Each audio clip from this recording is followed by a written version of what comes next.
함께 복음 회복하기 18번째 시간으로서 성령으로 말미암아 맺히는 화평, 오래 참음, 자비, 양선, 이 주제로 말씀 나누기를 원합니다.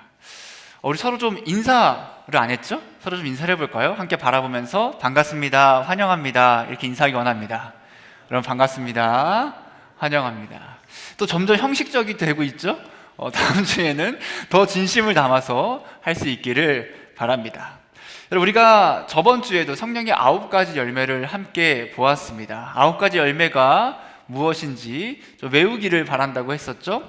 우리 저번 주에 봤던 사랑과 희락, 그쵸? 오늘 볼 화평과 오래 참음, 자비, 양선, 그리고 다음 주에 볼 충성과 온유와 절제, 이렇게 9가지를 성경에서는 성령의 열매라고 이야기해주고 있고, 이것은 바로 예수님을 믿은 자들, 그 복음으로 말미암아 구원받은 자들에게 나오게 되는 그 아름다운 열매, 그 아름다운 모습을 성령의 열매라고 하는 겁니다.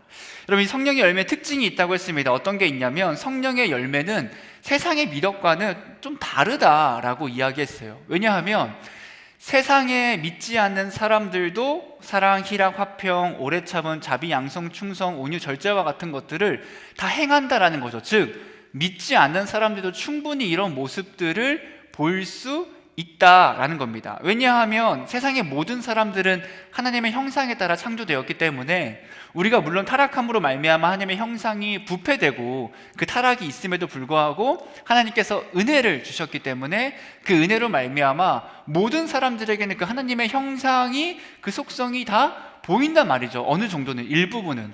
그래서 믿지 않는 사람들에게도 이런 우리가 말하는 그 열매의 모습들이 세상의 미덕이라는 말로써 표현이 된다라는 겁니다. 그런데 성령의 열매와 세상의 미덕의 가장 큰 차이점은 무엇이냐면 이 성령의 열매는 하나님의 초월성을 가지고 있다라고 해서, 하나님의 초월성. 그래서 우리가 할 수 있기 때문에 하는 것이 아니라 정말 할 수 없는 상황 가운데서도 진짜 이게 말이 되나? 이렇게 할 수 있나라는 그 상황 가운데서도 나타나는 것, 그것이 바로 성령의 열매의 특징이라고 했습니다. 제가 금요기도회 설교 때 한번 했던 말인데, 진화생물학자인 최재천 교수님이 계세요. 이분이 진화생물학자다 보니까 이제 진화를 믿을 거 아니에요? 그러다 보니까 본질적인 믿음은 없으신 것 같은데, 믿음은 없는데 또 아내 되시는 분께서 되게 독실한 크리스찬이셔서 몇십 년 동안 교회를 함께 잘 다니고 있다라고 합니다. 그러면서 어떤 말씀을 하냐면, 제가 교회를 다니면서 종교의 세계란 뭘까에 대해서 진지하게 고민을 하면서 이렇게 말씀을 듣고 막 성경을 찾고 그러면서 되게 공부를 많이 한다라고 이야기를 하셨거든요. 근데 이런 말씀을 하시는 거예요. 자기가 교회를 다니다가 보면 참 어떻게 보면 이상한 광경을 보게 되는 거죠. 어떤 거냐면 정말 그 사람이 너무너무 힘든 상황인 걸 알고 있는데 진짜 너무너무 힘든 상황임에도 불구하고 하나님을 붙들며 나아가며 때로는 힘든 상황 가운데서도 진짜 행복한 모습을 보이며 살아가더라라고 이야기하는 부분이 있습니다. 여러분, 저는 이러한 모습이 바로 우리 그리스도인들에게 나오는 성령의 정말 초월적인 열매의 모습이라고 생각을 합니다. 어떻게 이런 상황에서 기뻐할 수 있지? 어떻게 이런 상황에 사랑할 수 있지라는 그 말도 안 되는 상황 가운데서도 기뻐하며 사랑하며 나아가는 것, 그것이 바로 이 초월적인 성령의 열매가 맺어졌을 때 나오는 모습이다라는 거죠. 스데반은 돌에 맞아 죽었습니다. 그가 사람들에게 끌려가서 설교를 할 그때에 그의 얼굴이 천사와 같다고 이야기하며 그가 죽을 그때에도 사람들을 향해서 막 원망하고 하나님 제발 저 사람들을 죽여달라고 저주한 것이 아니라 오히려 그 사람들을 용서해달라고 이야기하며, 바울도 우리가 알고 있지만 수많은 고난을 당했음에도 불구하고 그가 예수님을 포기하고 낙심하는 것이 아니라 오히려 더욱더 담대히 예수님만을 믿고 예수님을 기뻐하며 예수님으로 인해 기뻐하는 삶을 살아간 것을 우리는 성경을 통해 볼 수 있다라는 겁니다. 그것이 바로 이 성령의 열매의 초월성이 이런 거다라는 거예요. 우리는 저번 주에 사랑과 희락 두 가지를 보았습니다. 그리고 오늘은 네 가지의 열매를 함께 볼 건데, 바로 화평과 오래 참음과 자비와 양선이라는 그 네 가지의 열매를 하나하나 좀 자세히 살펴보기를 원합니다. 첫 번째로 성령으로 말미암아 열리는 그 성령의 열매, 이 세 번째 열매는 화평의 열매입니다. 화평의 열매. 화평이라는 건 어떤 거냐면 말 그대로 평화의 상태를 의미하는 거거든요. 그런데 이 성령의 열매의 화평은 우리가 생각하고 있는 그 잠깐의 화평과는 다르다라는 겁니다. 이 화평은 어떻게 이루어지냐면 예수 그리스도의 승리로 말미암아 이루어지는 영원한 화평을 의미한다라는 거죠. 그럼 이 땅에 살아가면서도 우리에게는 화평할 때, 즉 평안하고 평화로울 때가 분명히 있습니다. 그러니까 누군가는 지금 오늘날 지금 되게 평화로운 상태일 수 있고 누군가는 아닐 수도 있겠죠. 그러니까 우리의 화평은 존재할 수도 있고 존재하지 않을 수도 있지만, 그러면 상황을 좀 생각해 봅시다. 우리나라는 지금 휴전 상태죠. 휴전 상태. 그러니까 휴전은 말 그대로 지금 전쟁을 잠깐 쉬고 있는 멈춘 상태잖아요. 근데 여기서 지금 마치 이스라엘과 이란처럼 언제 미사일이 날라올지 몰라서 두려워하는 청년은 없을 거라고 생각하는데, 그 이유가 무엇이냐면 오랫동안 전쟁이 없었기 때문에 휴전 중이라고 해도 전쟁이 일어날 거라 생각을 잘 안 해서 좀 평화로운 상태에서 우린 살아간다라는 거죠. 하지만 그게 진짜 화평한 건가, 진짜 평화로운 건가? 여러분, 그렇지 않다라는 겁니다. 어떻게 보면 서로 간에 미사일 한 방에, 총 한 방에, 어떠한 방아쇠 하나에 우리의 사이는 다시 갈라지고 또다시 어느샌가 갑자기 전쟁이 일어날 수 있다라는 겁니다. 꼭 전쟁이 아니라도 우리가 살아가면서 수많은 이해관계 안에서, 이익관계 안에서, 여러 상황들 안에서 분쟁하고 다투고 분란이 일으키는 여러 그런 화평이 없는, 또한 잠깐의 화평 가운데 살아가는 그런 모습이 보일 때가 있다는 거죠. 즉 세상이 주는 화평은 완전하고 영원한 화평이 아니다. 하지만 성령께서 우리에게 주시는 화평은, 이 성령의 열매는 초월적인 화평으로서 정말 영원한 화평을 우리에게 주신다라는 겁니다. 예수님께서 우리에게 평안을 말씀하셨는데 요한복음 14장 27절 말씀에 이렇게 말씀하십니다. 평안을 너희에게 끼치노니 곧 나의 평안을 너희에게 주노라. 내가 너희에게 주는 것은 세상이 주는 것과 같지 아니하니라. 너희는 마음에 근심하지도 말고 두려워하지도 말하라 라고 말씀하시는 거죠. 예수님이 우리에게 평안을 주겠다고 말씀하십니다. 근데 이 화평은 외형적이고 일시적인 화평이 아니라 예수 그리스도의 죄사함으로 말미암아 이루어지는 진짜 영원하고도 완전한 화평, 완전한 평안을 의미한다라는 거죠. 그리고 우리가 정말로 참된 평화를 누리기 위해서 가장 먼저 회복해야 될 관계가 무엇이냐면, 하나님과의 관계가 가장 먼저 회복될 때 우리가 참된 평화를 누릴 수 있게 됩니다. 아담과 하와 때를 좀 생각해 보면 하나님께서 처음 세상을 만드시고 바로 인간과 사이가 안 좋았던 게 아니거든요. 분명히 아담과 하와와 함께 할 때 하나님께서는 화평하셨고, 아담과 하와는 하나님과 친밀한 그 평안의 관계를 누렸다라는 거죠. 하지만 사람이 하나님과의 언약을 깨트림으로 말미암아 죄를 짓게 되고, 그 죄로 말미암아 하나님과의 관계가 완전히 단절되게 됩니다. 그래서 인간과 하나님은 더 이상 절대 함께할 수 없는 그런 상태가 되었다라는 거죠. 근데 문제는 무엇이냐면, 그러면 영원히 함께할 수 없는가? 영원히 하나님과 만날 수 없는가? 그렇지 않다라는 거죠. 왜 그렇지 않냐면 하나님께서 먼저 우리에게 그 화평을 내미셨다라는 겁니다. 하나님께서 우리와 화평하기를 원하셨고 우리와의 관계가 회복되기를 원하셨어요. 그래서 어떻게 하시냐면 자신의 하나뿐인 아들인 예수님을 이 땅에 보내신 거죠.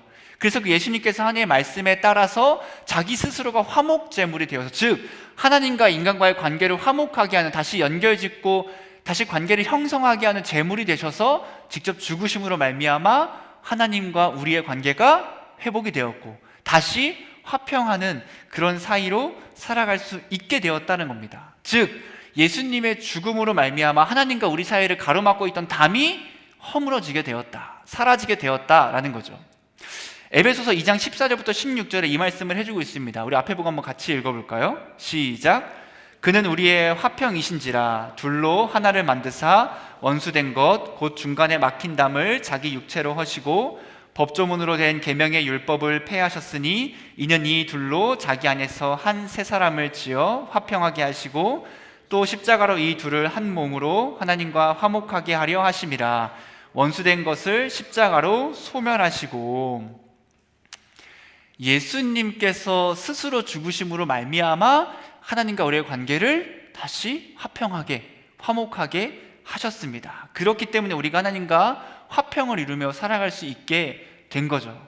무엇보다 중요한 건 이러한 화평이 우리의 어떤 행함을 통해 이루어진 것은 절대 아니다라는 겁니다. 우리가 하나님께 항복의 선언을 해서 더 이상 우린 더 이상 하나님 이길 수가 없습니다라고 항복했기 때문에 아니고, 또는 우리가 하나님과 대등한 관계여서 뭔가 딜하듯이, 거래하듯이 내가 이렇게 하면 하나님 같이 화평하겠습니다라고 딜을 하면서 얻은 것이 아니라, 이 화평함은 온전히 하나님의 은혜로 그분의 사랑으로 이루어진 거다라는 겁니다. 그냥 하나님께서 손을 내밀어 주신 거예요. 구렁텅이에 빠져서 허우적대는 우리에게 손을 내밀어 주셔서 우리를 구원해 주신 게 이 화평입니다. 여러분, 하나님의 은혜로 화평한 삶을 살아가는 우리는 이제 이 땅에서 우리 또한 화평한 삶을 살아가야 하고, 곳곳에서 화평을 이루며 살아가야 합니다. 여러분, 초월적인 화평을 위해서는 분쟁과 분란이 아니라 용서와 사랑이 가득해야 하거든요. 육체의 일을 좀 기억하실지 모르겠는데, 모르면 이전 말씀을 좀 참고하시면 되고, 육체의 일 중에 이런 게 있습니다. 분쟁과 시기와 분냄과 당짓는 것과 분열함 등을 바울은 육체의 일, 즉 죄악된 일이라고 이야기를 합니다. 그런데 화평이라는 것은 어떤 거냐면, 이런 분쟁, 분란, 시기, 다툼 등이 없어지고 그 안에 우리가 이전에 보았던 사랑과 희락이 가득하며 용서와 긍휼과 화평이 가득하게 된다라는 겁니다. 이 화평은 초월적이어서 내 주변이 화평한 상황이기 때문에 이루어지는 것이 아니라, 아니면 나에게 화평을 취하는 사람이 있기 때문에 마땅히 화평한 것이 아니라, 내 상황이 평화롭지 않음에도 불구하고, 내 주변에 수많은 사람들이 나를 평화롭게 가만히 두지 않음에도 불구하고 내가 화평함으로 말미암아 그 주변에게 그 화평을 이룰 수 있게 하는 겁니다. 이해하기 힘든 모습이 있더라도, 어렵고 고난되고 괴로운 상황이 있을지라도, 나를 괴롭히거나 내 옆에 맞지 않는, 내 주변에 맞지 않는 사람이 있을지라도, 이 화평이라는 것은 내가 그 사람과 함께하기 너무 힘듦에도 불구하고 내가 성령의 열매로 화평이 맺어져서 내 자신이 평안해지고 그로 말미암아 내 주변까지도 화평케 만드는 것, 여러분, 그것이 바로 이 화평입니다. 예수님께서는 화평한 분이셨죠. 그가 얼마나 화평한 분이셨냐면, 예수님은 당시에 엄청난 영향력이 있는 인물이셨습니다. 그래서 만약에 예수님이 진짜 마음만 먹으면, 내가 지금 나를 따르는 이 수많은 사람들을 팔을 짚고 당을 지어서 나를 어떻게 보면 무시하고, 예수님 입장에서 예수님을 조롱하고 욕하고 고통스럽게 하는 그 바리새인들과 서기관과 율법교사들을, 그들을 배제할 수도 있었거든요. 그러니까 예수님의 당과 팔을 지음으로 말미암아 그들과 대척하고 싸울 수도 있는 게 예수님의 힘이었습니다. 근데 여러분, 예수님은 그렇게 하지 않으셨다는 거죠. 오히려 제자들이 예수님의 모습을 보면서, 왜 예수님 아무것도 안 합니까? 왜 가만히 계십니까? 라고 하면서 수많은 사람들이 예수님의 모습을 이해하지 못할 그때 예수님께서 어떻게 말씀하시냐면, 알곡과 가라지의 비유를 말씀하시면서 그 때가 있음을 이야기하시며, 그분께서는 오히려 화평을 이루시고, 그분의 궁극적인 화평은 자신의 목숨을 바침으로 말미암아 우리와 하나님과의 관계를 다시 회복시켜 주시는 그 영원한 화평을 우리에게 주셨다라는 겁니다. 우리 고민해 봐야 합니다. 내가 있는 그곳에서 나는 주변을 화평케 하는 자인가? 아니면 주변에게 분란을 일으키는 자인가 하는 거죠. 우리에게 성령님이 함께 하신다면 우리는 이 화평의 열매를 맺는 삶을 여러분 살아가야 한다라는 겁니다. 네 번째 열매로는 이제 오래 참음의 열매가 있습니다.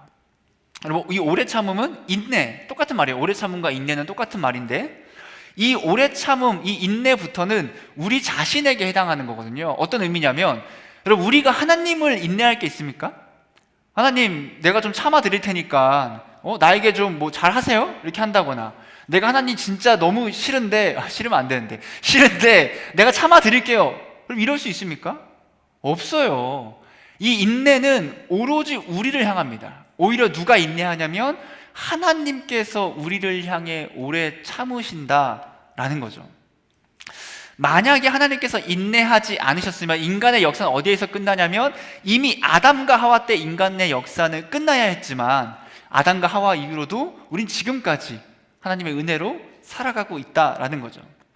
우리는 구약의 하나님과 신약의 하나님을 좀 다르게 이야기할 때가 있습니다. 구약의 하나님은 어떻게 이야기하냐면 구약은 심판과 진노의 하나님이다, 공의의 하나님이다라고 이야기하고, 신약의 하나님에 대해서는 사랑의 하나님이야 라고 이야기하며 구약과 신약이 마치 다른 하나님인 것처럼 바라보는데 사실은 당연히 동일한 하나님이시죠. 다를 리가 없고, 그리고 왜 구약의 하나님을 심판의 하나님으로 좀 보는가, 구약을 이렇게 읽어보셨다면 그런 생각이 들 수 있습니다. 하나님은 뭔가 자기의 마음에 들지 않고 자기 말을 듣지 않으면 다 죽이시는구나, 다 심판하시는구나, 그분은 인내가 없다라고 바라본다라는 거죠.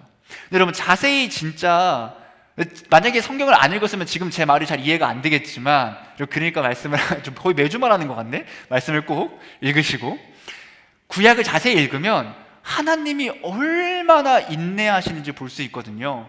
하나님께서는 인간을 창조하시고 진짜 매번 빼먹지 않고 배신을 당하십니다. 하나님은 사람에게 복을 주시고 은혜를 주심에도 불구하고 사람은 언제나 하나님께 원망하고 불평하고 배신하고 말씀을 안 듣고 서로 죽이고 싸우고 다투고 나아갑니다. 심지어 하나님께서 그럼에도 불구하고 또 용서하고 사랑하고 복을 주시지만 인간은 만족하지 않아요.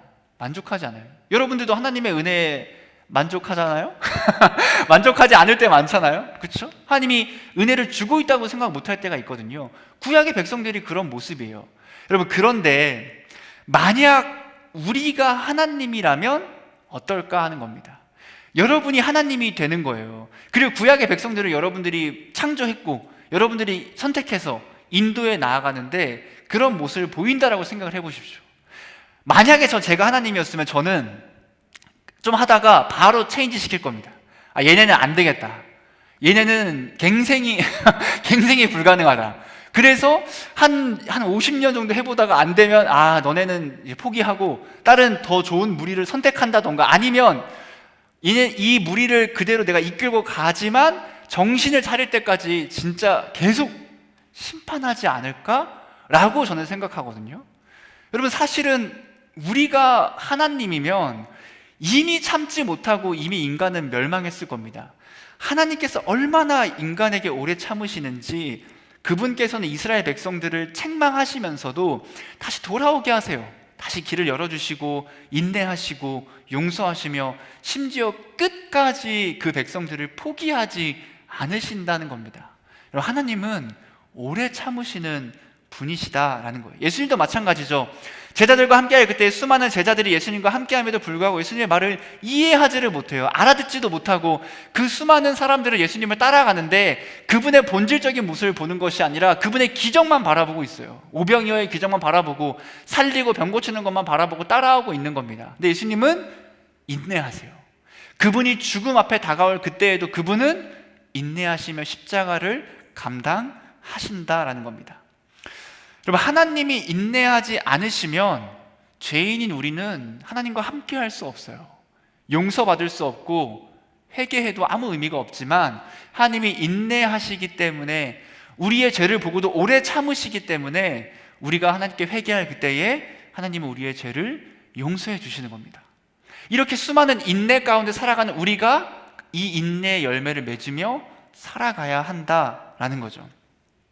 여러분, 인내의 모습에는 참 여러 가지가 있거든요. 우리가 인내하면 좀 단편적으로 생각할 때가 있잖아요. 그냥 참는 거구나.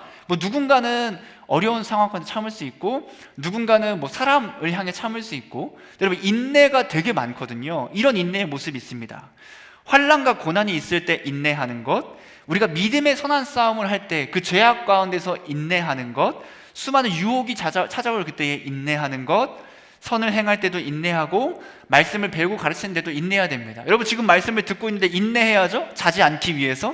몇 명은 이미 이제 접신하셨지만 다시 깨고 인내하고 있는 거죠. 너무 졸린데, 너무 힘든데 인내하는 거죠. 그리고 가르치는 저도 인내하고 있겠죠. 여러분들이 아무리 자도 들어가겠지. 말씀이 들어가겠지. 서로 인내하는 거죠. 또 언제 인내하죠? 유혹이 있고 내가 상대방을 용서할 때도 인내해야 되고, 더 나아가서 가장 궁극적으로는 예수님이 재림하실 그때까지 우리는 그 재림을 기다리는 인내를 하며 나아간다라는 겁니다. 우리는 내 마음에 들지 않거나 나랑 맞지 않는 상황에 있거나 생각에 맞지 않는 사람에게 인내하지 못할 때가 있습니다. 또한 내 기도가 이루어지지 않을 때, 내 상황이 나아지지 않을 때, 뭐 취업이 안 될 때, 승진이 안 될 때, 돈을 잘 못 벌 때, 상황이 어려울 그때, 내가 원하는 것이 이루어지지 않을 그때 우리는 인내하지 못하고 하나님께 원망과 불평하고 하나님을 포기하며 나아가기도 합니다. 여러분, 하지만 인내라는 것은 효율성과 실용성을 벗어나는 거거든요. 그러니까 효율과 실용을 따질 거면 인내하지 못해요. 왜냐면 빨리빨리 해버려야 되니까, 더 효율 있게 끝내야 되니까. 하지만 인내는 효율성과 실용성이 아니라 오히려 오랜 시간이 걸릴지라도 뭘 봐야 되냐면 하나님의 뜻을 바라보며 인내하고 오래 참는 겁니다. 이 인내는 어떨 때 가능하냐면 사랑과 희락과 화평이 함께할 때 여러분 이 인내도 가능하게 되는 겁니다. 여러분, 사이가 안 좋은 사람들이 있을 때 있죠. 많은 청년들이 그런 고민을 하죠. 인간관계 가운데서, 회사에서, 학교에서, 또는 교회에서, 아닌 가족에게 정말 용서하지 못할 것 같은 그런 다툼이나 어려움들이 있을 때가 있는데, 여러분 용서에도 인내가 필요합니다. 베드로가 예수님에게 물어봐요. 예수님, 형제가 내게 죄를 범하면 내가 몇 번이나 용서해 줘야 합니까? 7번 정도 해주면 되겠습니까? 어떤 사람들은 이걸 보면서 7번밖에 안 해? 라고 할 수 있지만, 여러분 생각해 보세요.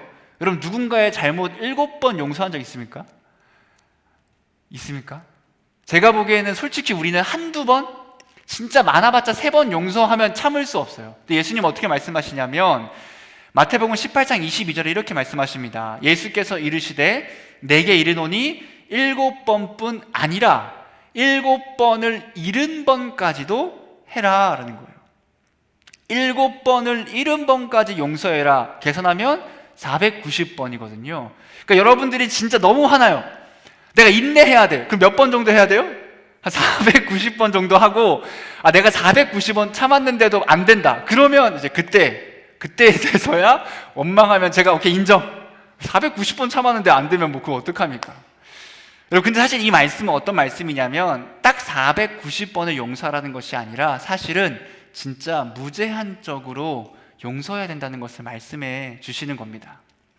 우리 이런 말 할 때가 있죠. 야, 실수도 한두 번이지 3번부터는 고의야 라고 하거나, 아니면 지금 몇 번을 말해야 알아듣는 거냐, 몇 번을 해야 너가 바뀌는 거야 라고 하면서 상대방의 잘못이나 우리의 어려운 부분을 인내하지 못할 때가 참 많이 있습니다.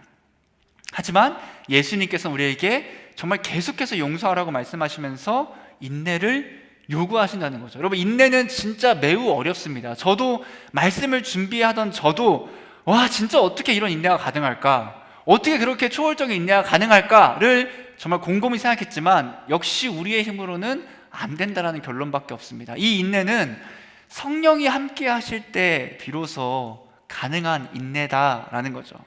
그리고 수많은 어려운 상황 가운데 인내한다는 건 우리의 힘만으로는 절대 안 됩니다.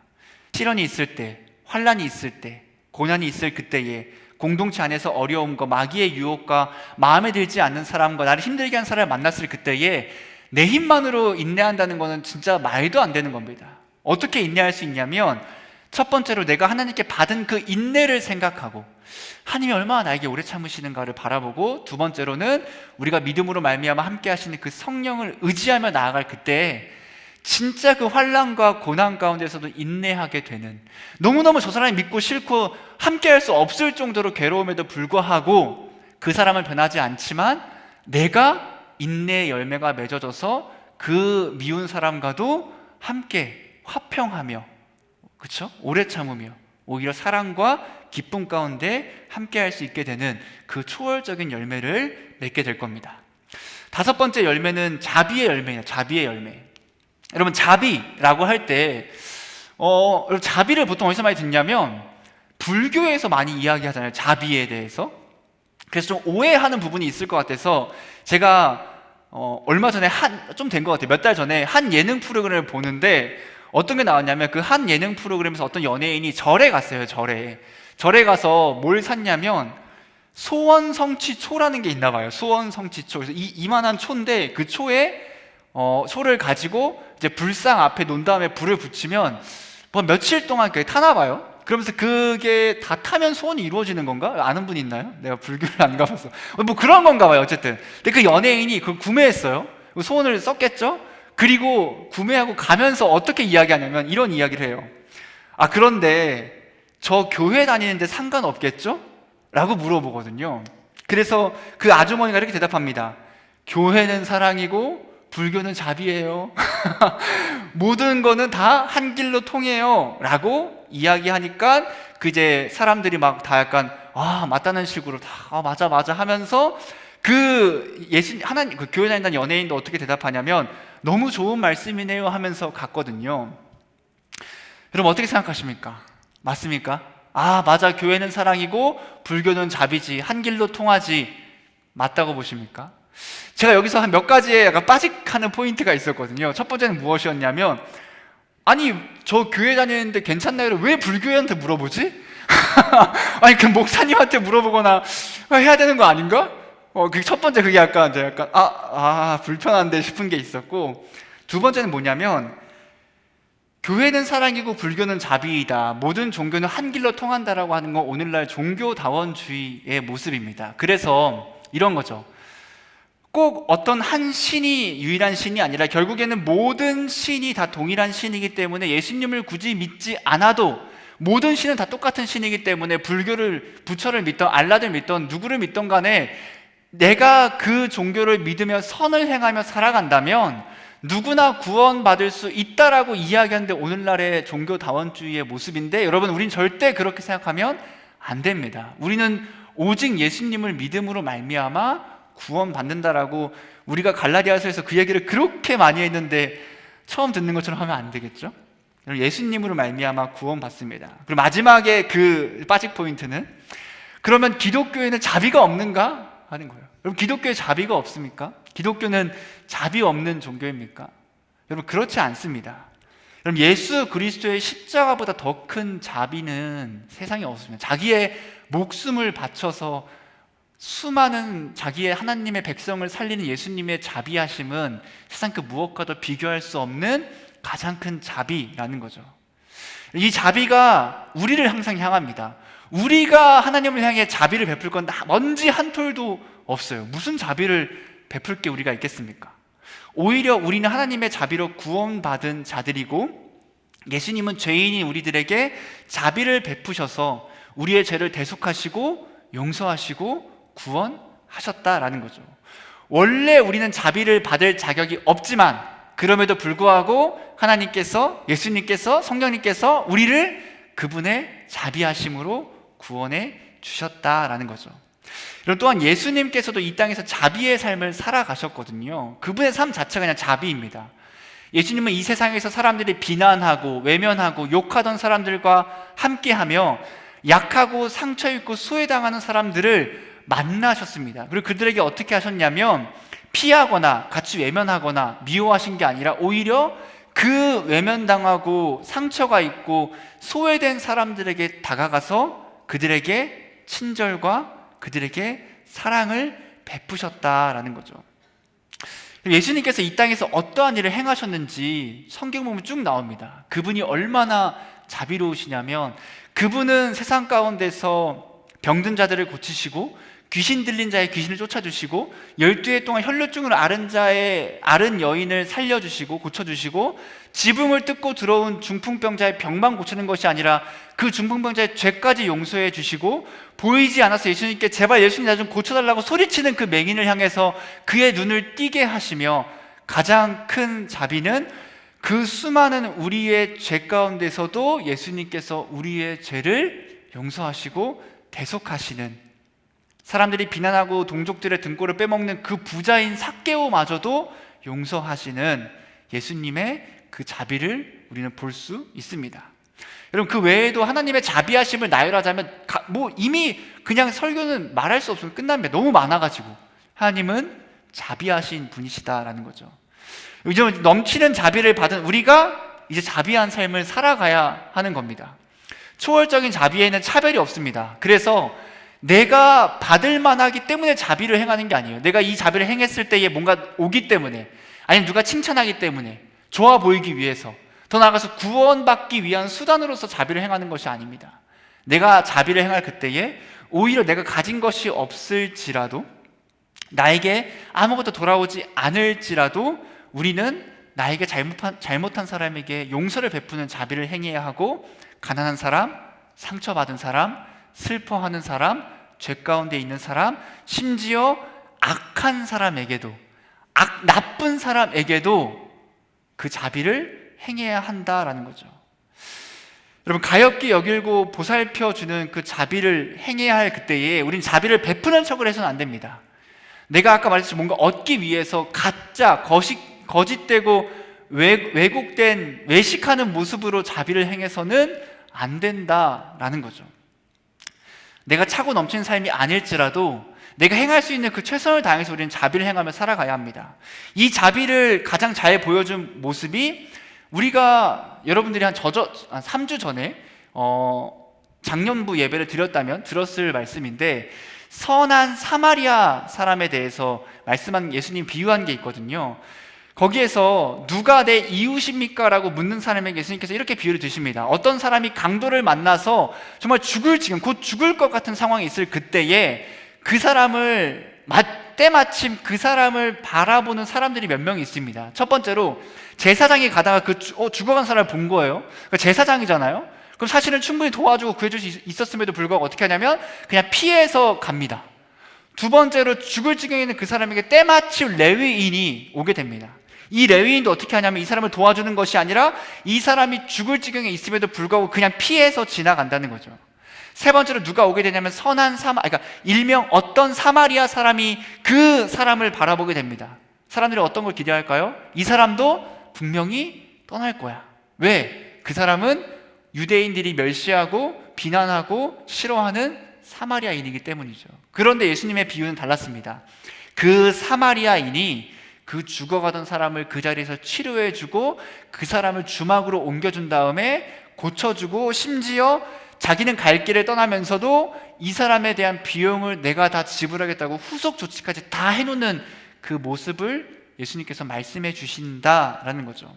여러분, 그 사마리아 사람은 이 죽어가는 사람을 돌보고 자비를 행해도 아무것도 받을 게 없었습니다. 심지어 칭찬도 받지 못해요. 그런데 그냥 하는 거예요. 왜? 그게 그 사람의 자비의 마음이었기 때문에.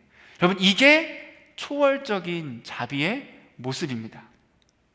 우린 자비가 필요한 사람과 상황 가운데 있는 사람들에게 내가 할 수 있는 그 최선의 자비를 고민해보고 행해야 한다는 거죠. 마지막 6번째 열매는 양선의 열매입니다. 양선. 여러분, 양선은 좀 어려운 말일 수 있지만 선함, 선행이라고 생각하면 되거든요. 여러분, 양선, 이 선이라고 하는 것은 참 사람들마다 다른 기준을 가지고 있습니다.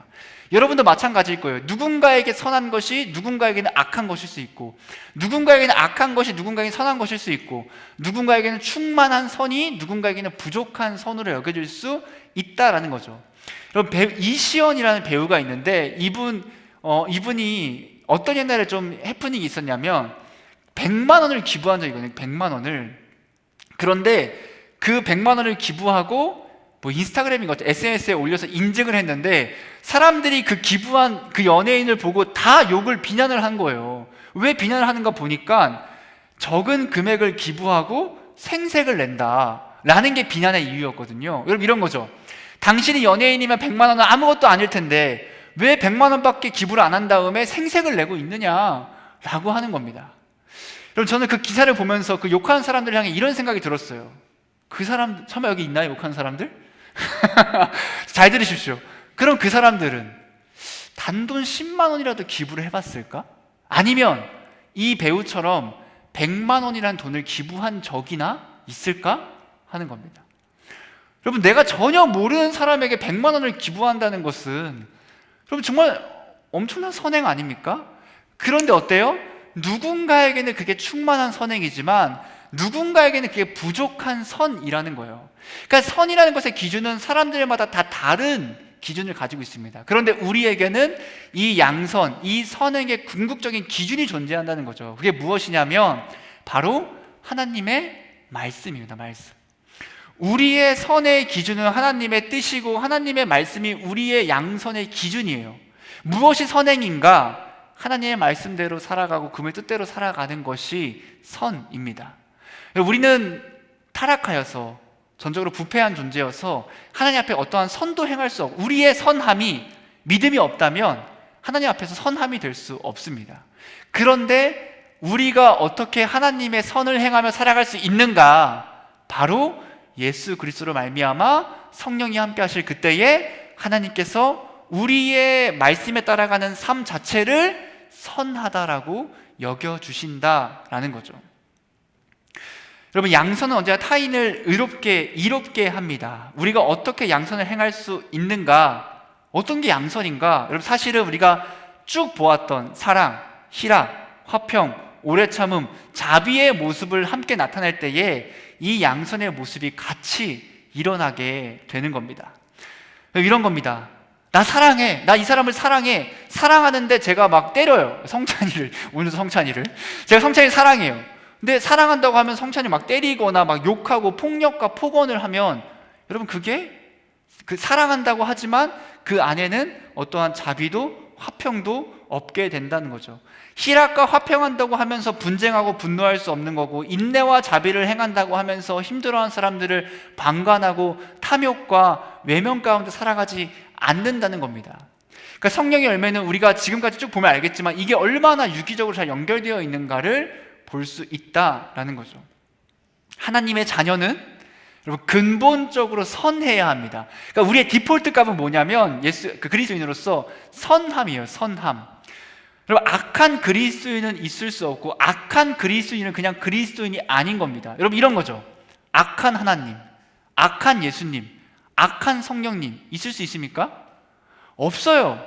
하나님에게는 어떠한 악도 없기 때문에 그분은 회전하는 그림자도 없는, 변하지 않으시고 거룩하시고 선한 분이시기 때문에 어떠한 악도 없으신 분이거든요. 근데 우리의 삶이 무엇이냐면 우리의 삶 자체가 예수님을 본받는, 그분을 닮아가는 삶을 살아가는 게 우리의 삶입니다. 그러면 당연히 우리도 삶 가운데에서 악을 행하면 안 되는 건 당연하다는 겁니다. 물론 이 땅 가운데서 악을 행하지 않으려고 함에도 불구하고 우리는 악을 행할 때가 있는 것은 사실입니다. 우리는 적극적으로 선을 행하는 삶을 살아가야 합니다. 우리 청년들 가운데서도 정말 적극적인 선을 행한 사람들이 참 많이 있거든요. 우리 교회에는 사회복지위원회가 있습니다. 그 사회복지위원회 안에서 속해서 봉사하는 청년들도 있고, 그 사회복지위원회 안에 주거환경 개선팀이 있는데 그 안에도 소속되어서 함께 열심히 선을 행하는 청년들이 있습니다. 저는 이것이 바로 적극적인, 정말 초월적인 선행의 모습이라고 생각합니다. 여러분, 선함하면 저는 가장 많이 떠오르는 게 저희 부모님이고, 저희 부모님이 어떤 분이었냐면, 제가 이제 어렸을 때 부모님이 식당을 하셨어요. 음식점을. 제가 초등학교 저학년까지 저희 집이 18평에 살았거든요. 18평. 그래서 안방 하나 있고 가운데 길다란 거실 있고 작은 방 하나 있고 화장실 하나 있는 그런 집. 저희가 4인 가족인데 4명이 살기에는 부족하지 않았습니다. 그런데 저희 부모님이 식당을 하셨잖아요. 그 식당에 알바라는 형들이 있었습니다. 근데 저희 부모님이 어떻게 했냐면 그 알바하는 형들이 저희 그 방에서 살 수 있도록 방을 그냥 내주셨거든요. 그래서 저희 4인 가족은 안방에서 함께 자고, 그 형들 2-3명이 이 작은 방을 마치 하숙집처럼 쓰는데 뭐 월세 이런 건 전혀 받지 않으시고, 오히려 형들이 집이 없으니까 너희 돈을 좀 아껴라, 돈을 많이 모아라 라고 하면서 그 집을 내주셨다는 거죠. 지금 생각하면 어떻게 그럴 수 있지? 만약에 지금 저희 집에 방이 이렇게 뭐 남게 하면 남을 수 있는데 살게 한다? 우리 청년들 원하십니까? 저희 집은요 쉽지 않을 것 같아요. 왜냐면 심지어 자녀까지 있으면 쉽지 않을 것 같습니다. 여러분, 또 식당 하는 지역에, 그 지역이 되게 일진들이 많은 곳이었어요. 제가 지역을 밝히지 않겠습니다. 지역 비하가 될 수 있기 때문에 밝히진 않지만, 여러분, 김포에 뭐 일진이 많다? 제가 보기엔 다 너무 착해요. 너무 순수해요, 애들이. 왜? 제가 살던 지역의 일진들은 어떤 형들이었냐면 술, 담배는 기본이고 그 형들은 다 오토바이를 타고 다녔어요. 그리고 그 형들의 꿈은 무엇이냐면 깡패가 되는 게 꿈이었거든요. 진짜 무서운 형들이었죠. 무서운 형들. 근데 그런 형들을 알바생으로 쓰면서 저희 부모님이 무엇을 하셨냐면 이 형들을 주일에 어떻게든 교회에 데리고 가려고 많은 방법을 사용했습니다. 때로는 용돈을 주시기도 하고, 때로는 형들이 주일 예배를 다 드리고 끝나면 밥을 사주시기도 하면서 그 형들을 인도하시기 위해 참 노력하셨습니다. 마지막으로, 이건 진짜 별거 아닌 선행인데, 여러분 요즘은 다 일회용으로 음식이 오잖아요. 근데 몇 년 전만 해도 다회용 그릇 사용했잖아요. 이제 바로 우리가 먹고 나면 바깥에 내놓으면 가져가는. 저희 어머니가 어떻게 하셨냐면 그 그릇들을 짜장면을 먹으면 항상 설거지를 해서 내놓는 거예요. 그래서 제가 한 번은 뭐라 했어요. 엄마, 이거 너무 나쁜 아들이죠? 어머니, 이거 뭐하러 설거지 하시냐, 이거 그냥 밖에 내놓으면 알아서 다 가져가는데 라고 할 때에 어머니가 어떻게 이야기하시냐면, 본인이 식당을 할 때에 이렇게 주는 사람이 있을 때 참 고마웠고 정말 너무 덜 힘들었다 라고 이야기하시면서 언제나 씻어서 내시거나 못 씻으면 적어도 안에 있는 음식물들은 다 비운 다음에 내놓으셨거든요. 그리고 그런 모습들을 제가 생각하면서 그런 마음이 들었습니다. 왜 그랬을까? 어떻게 그렇게 하실 수 있었을까? 어떻게 내 집을 내줄 수 있고 그 난폭하던 형들을 다 데리고 와서 교회를 가게 하려고 하고 그 정말 귀찮은 것들을 왜 다 하셨을까를 고민해 볼 때, 진짜 그분들 자체의 선함보다는 하나님을 믿는 믿음으로 말미암아 나오는 초월적인 성령의 양선이었구나라는 생각이 듭니다. 여러분, 우리는 거대한 선행이 아닐 수 있어요. 정말로 작은 선행, 작은 선함, 작은 친절로부터 우리는 내 삶 자체에서 선함이 정말 흘러나오는 삶을 살아가야 합니다.